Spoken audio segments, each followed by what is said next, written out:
Kembali lagi di Cahayati Indonesia. Dan sekarang waktunya guru-guru kita udah siap nih untuk menjawab pertanyaan daripada pemirsa di rumah yang sudah masuk ke media sosial kita @cahayati iNews di segmen Jamaah Bertanya. Tapi sebelumnya saya pengen kasih kesempatan juga buat jamaah yang ada di masjid ini untuk siapkan pertanyaannya. Nanti kalau dikasih kesempatan langsung angkat tangan, nanti beri kesempatan. Nah, saya akan bertanya langsung kepada guru kita ini, yang pertanyaan masuk kepada guru kita Syekh Fikri Thorik dari @alwin uy. Syekh, saya pernah beribadah di salah satu masjid. Saat itu saya ketinggalan 1 rakaat dan saya ingin sholat. Saya melihat sholat anak kecil yang saat beribadah namun dia ngupil. Nah, batal dong saya ibadahnya, tapi kan dia masih kecil, apakah diberi toleransi? Ini pertanyaan luar biasa, terima kasih Alwin Uye. Tafadhol guru, silakan. Ya salam dulu dong ya. Ya salam. Ya lemes banget. Ya salam. Ya salam. Jadi tadi dia masuk satu masjid, Ya, ngelihat ada anak kecil ngupil. ngupil. Ngupil tuh kayak gimana sih ngupil tuh? Ngupil itu kayaknya mencari celah-celah yang sangat diinginkan gitu. Jarinya dimasukin ke dalam hidung Iya betul. untuk mengambil kotoran hidung yang kering gitu ya. Iya, Itu kan ngupil namanya. betul.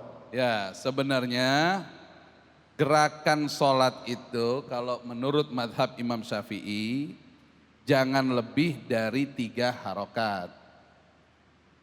Di luar gerakan sholat yang seharusnya, misalnya kayak kita gatel gitu ya. Itu jangan sampai gerakannya itu lebih dari 3 harokat sampai begini. Ah ini kalau bagi madhab Imam Syafi'i membatalkan sholat. Juga madhab-madhab yang lain juga menganjurkan untuk tidak banyak bergerak dalam sholat di luar gerakan yang seharusnya.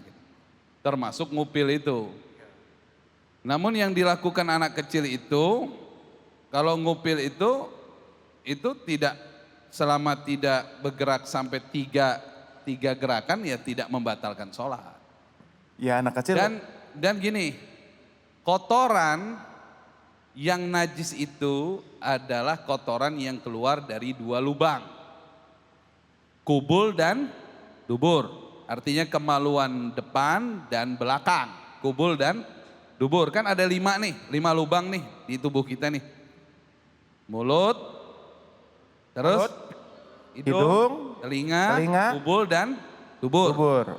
Ya, kemaluan depan dan belakang. Nah, yang najis itu yang keluar dari kubul dan dubur. Kalau di madhab Syafi'i kecuali air mani, itu tidak najis. Yang lainnya najis. Nah, yang keluar dari hidung, dari telinga, dari mulut itu tidak najis. Tapi namanya orang sholat dalam masjid tidak pantas untuk membuat apa? Membuang kotoran. Kalau dianya ngupil gitu kan, kotorannya kebuang. Nah itu kemana itu tuh anak tuh? Anak siapa sih itu? Kagak tahu ini kayaknya. Jadi ruwet aneh jawabannya, itu anak siapa itu? Kasih tahu bapaknya. Ya kan? Kasih tahu orang tuanya kalau kita kenal, kasih tahu bahwa jangan banyak gerakan dalam sholat. Makanya disunahkan loh ya. Kita sebelum sholat itu bersihkan kotoran hidung kita semaksimal mungkin agar tidak mengganggu sholat kita. Itu sunnahnya begitu. Masya Allah. Nah, kalau begitu langsung saya kasih kesempatan buat jamaah nih. Saya yang mau bertanya sama guru kita Syekh Fikri Thorik. Ya, kamu silakan. Nama siapa?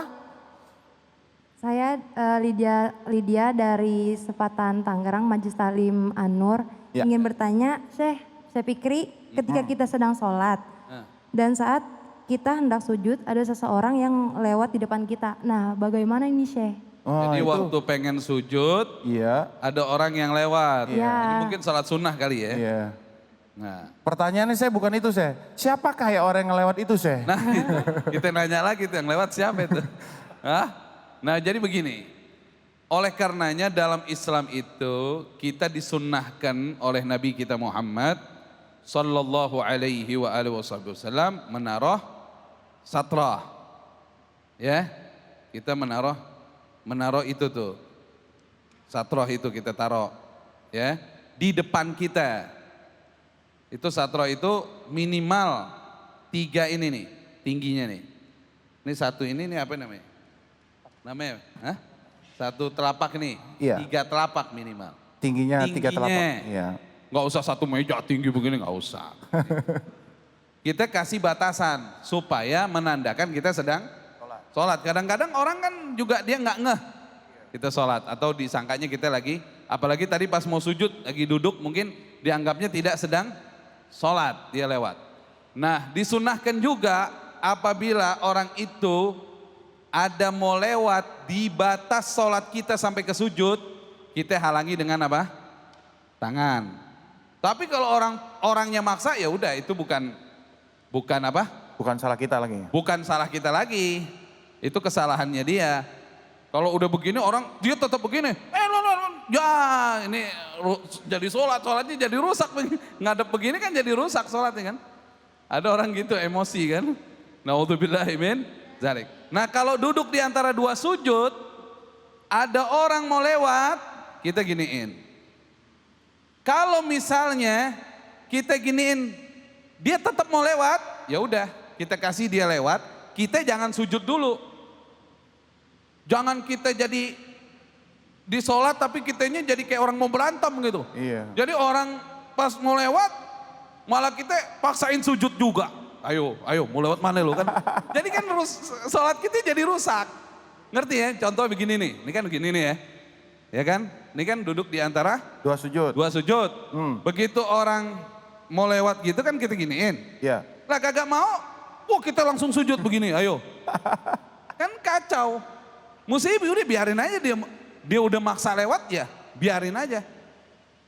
Semoga Allah ampunin kesalahannya dia. Amin, amin. Mungkin karena ketidaktahuan juga dan tidak semua orang itu melakukan itu karena kesengajaan, bisa jadi karena ketidaktahuan. Nah inilah pentingnya syiar agama. Tidak boleh melewati orang yang sedang sholat. Masya Allah. Begitu, jadi kita tahan emosi kita. Kalau di sholat aja kita udah nggak bisa nahan emosi, gimana di luar sholat?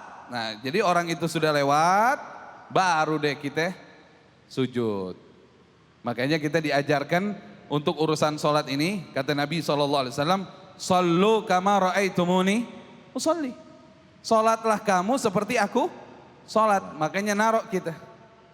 Sitir itu kita harus taruh di depan kita. Iya. Ya. Nah, insya Allah orang kalau udah kita taruh di depan kita, makanya di masjid-masjid tuh kan ada banyak tuh disediakan tuh. Iya. Ya kan, untuk taruh di depan kita. Seperti apa tuh? Apa? Papan Iya. Papan di depan ya guru ya. Iya. taruh di situ. Jadi kita kan orang tahu kita lagi apa? Lagi sholat. Iya. Dan satu lagi, saya ingin tambahin di luar pertanyaan. Silakan, Jangan suka sholat depan pintu masjid. Itu juga hukumnya makruh, jadi menyusahkan orang. Betul. Mau masuk mau keluar dia di depan pintu begini. Kecuali jamaah emang lagi full lagi sholat Jumat. Tapi nanti Kebagian. pas sholat sunnahnya jangan depan pintu masjid. Ya. Nah itu juga kita harus tahu, paham keadaan. Jangan kita sengaja sholat sunnah depan orang keluar masuknya jalan. Iya. Gitu ya. Oke. Jadi Ya, kita- salam. Ya, yes salam. Jadi kita juga iya. Ini tadi ini yang lewat itu bapaknya tuh anak tadi yang ngupil apa? Kayaknya ini saya. Yang lewat tadi bapaknya, yang mobil tadi anaknya itu kayaknya saya. Ya salam. Ya salam. Masya Allah, jazakallah khair. Guru, terima kasih sudah menjawab pertanyaan dari jamaah yang ada di masjid. Kita langsung ke guru kita yang kedua, Al Ustadz Hasan Kosasi. Nih, Ustadz nih sebelum ada pertanyaan dari jamaah di masjid, saya mau nanya dulu nih dari yang pertanyaan sudah masuk ke media sosial. Fatimah Sarah, Ustadz kenal? Kayaknya sih belum. Kayaknya Ustadz ya. Pertanyaan gini Ustadz. Assalamualaikum Ustadz, bagaimana cara menghilangkan rasa cembokur Ustadz? Iya. Akan keberhasilan seseorang yang memiliki segalanya. Namun atas bantuan orang tua mereka atau bahasa gaulnya privilege. Privilege gitu Ustadz. Amat ngomongnya. Susah amat ngomongnya. Pokoknya Awas privilege. kesandung. Apa dulu Ustadz? Iya. Sebelumnya saya jawab salam dulu ya, tadi ya sudah salam. Waalaikumsalam warahmatullahi wabarakatuh. Terima kasih atas pertanyaannya. Bahwa bagaimana menghilangkan rasa cemburu terhadap nikmat yang Allah berikan kepada orang lain. Apalagi itu nikmat tinggal nerusin dari orang tua. Sejatinya kita ini manusia sudah ditakar, sudah diberikan, sudah diukur rizkinya. Karena apa? Karena kita adalah orang-orang yang hidup sesuai dengan amal kita. Maka ketika ada orang yang memiliki harta, memiliki jabatan, memiliki apapun yang jauh lebih baik dari kita tidak boleh satu hasut. Yang kedua, kita tidak boleh sakit hati. Karena apa? Karena kalau kita memang hasut timbulnya nanti rasa benci. Untuk menghilangkan itu bagaimana? Kita cukup berdoa kepada Allah. Ya Allah, berikan apa yang dimiliki orang itu, aku juga memilikinya. Itu cukup. Tanpa kita harus bersakit hati. Ya Allah, dia lagi.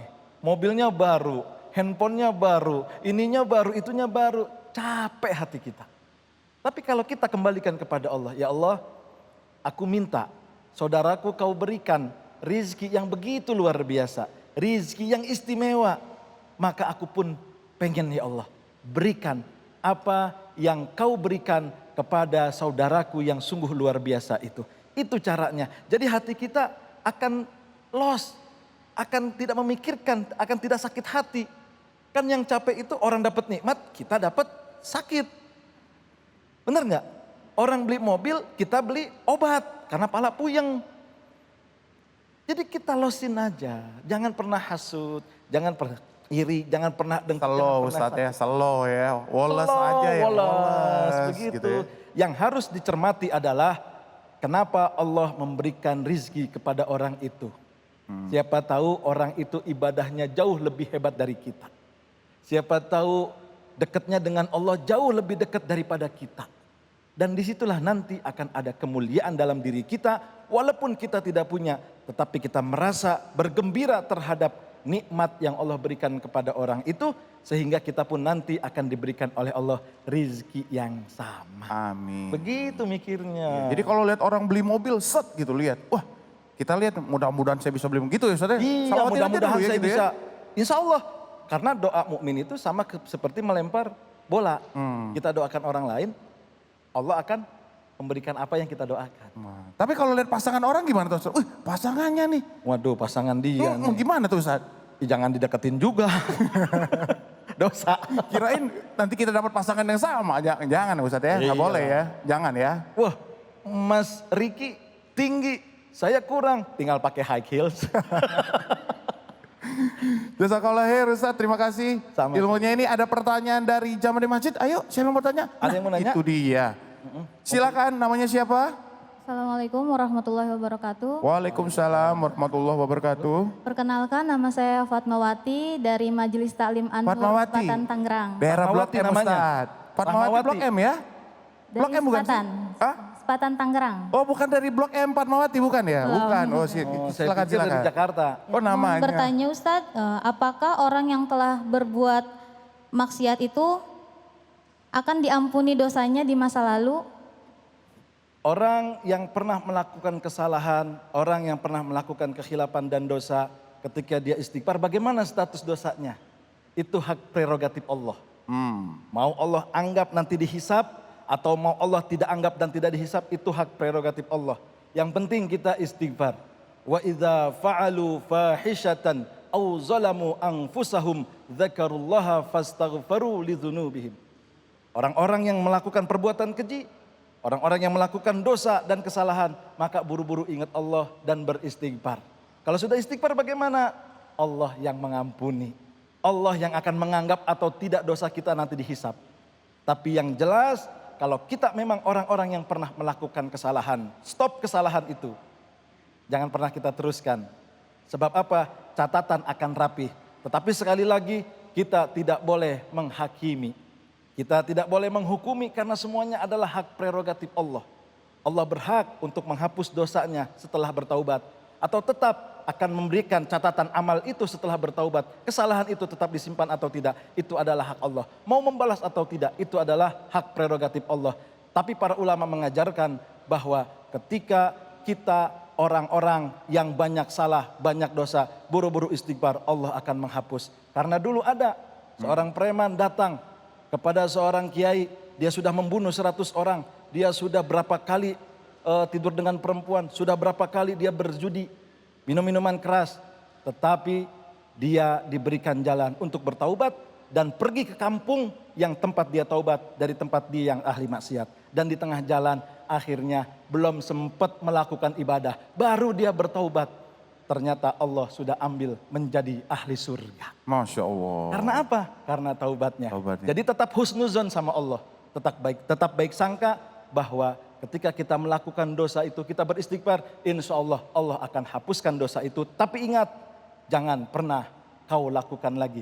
Jangan pernah kita lakukan lagi kesalahan dan dosa yang sama. Karena apa? Khawatir Allah akan membenci kita karena mengulang-ulang dosa yang pernah kita lakukan. Iya, kalau gitu namanya tobat sama ya Ustadz ya. Hari ini dosa, wah tobat aja ah. Tobat, sholat tobat gitu. Besok lakuin lagi Ustadz, kan banyak begitu. Nah itu sudah menjadi orang yang memainkan taubat. Kan orang, mohon maaf ya, Ya. non muslim, lalu muslim, Iya. non muslim, lalu muslim. Allah kasih 3 kali. Allah kasih kesempatan 3 kali. Summa amanu, summa kafaru, summa amanu, summa kafaru, summa zdadu kufron. Dia selamanya akan dianggap sebagai orang yang bersalah. Taubat, dosa. Dosa, taubat. Taubat lagi, dosa lagi, taubat lagi, dosa lagi. Sampai 3 kali. Maka kalian kalau kita kiaskan ke ayat ini akan menjadi orang-orang yang dianggap bersalah oleh Allah selamanya. Nauzubillah min Nauzubillah dzalik. min dzalik. Tapi Ustadz ini tadi menyambung pertanyaan dari saudara Fatimah ya tadi namanya. Fatmawati ya. Rahmawati. Yang dari Blok M. Tapi ternyata dari Tangerang Ustadz. Sepatan. Iya, Sepatan Tangerang. Ini kalau misalnya, kalau kita kan bingung itu Ustadz yang dikategorikan perbuatan maksiat itu apa aja sih, bukan melakukan zina, bukan Ustadz. Ini yang kira-kira termasuk cuman ngelirik doang, ngelihat doang yang bukan miliknya, yang bukan tidak menjaga, itu termasuk kategori maksiat juga Ustadz? Sama maksiat juga. Melihat astagfirullah begini. Tuh gitu Ustadz. Enggak ditutup semuanya. Melirik yang bukan haknya. Maka termasuk kesalahan dan juga kemaksiatan. Tapi katanya kalau melirik sekali tapi nggak berkedip nggak apa-apa Ustadz. Jadi lihatnya gini, jadi jam berkedip-kedip gitu Ustadz. Itu namanya bener nggak? blok itu namanya. Jadi kalau memandang ketika ada yang bukan hak, maka kita alihkan pandangan kita. Masya Allah cantik, udah. Jangan Masya Allah cantik, Alhamdulillah dipelototin. Mentang-mentang sekali melihat. Jadi itu tetap kesalahan. Godul basor, menjaga pandangan juga adalah termasuk ibadah. Dan melanggar itu, kita tidak godul basor, maka termasuk kesalahan. Masya Allah, terima kasih sekali lagi kepada guru-guruku ilmunya hari ini. Mudah-mudahan jamaah yang ada di rumah, jamaah yang ada di masjid juga sudah dapat ilmu yang luar biasa. Pertanyaannya dijawab dengan baik dan insya Allah kita terapkan dalam kehidupan sehari-hari. Semoga kita menjadi manusia yang lebih baik lagi, betul nggak? Ini teman-teman masih semangat nggak? Lapar? Lapar? Enggak? Ya pokoknya kita habis ini kita kasih kesempatan juga buat para jamaah yang ada di rumah. Nanti yang mau bertanya nanti kepada guru kita boleh langsung aja pertanyaan kirimkan ke Instagram @cahayahati_inews. @cahayahati_inews. Insya Allah nanti semua pertanyaan akan dijawab sama guru-guru kita.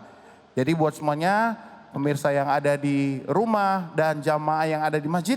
Setelah yang satu ini kita akan belajar ngaji di segmen Ngaji Yuk. Jangan kemana-mana, setelah yang satu ini tetap bersama kami di Cahaya Hati Indonesia.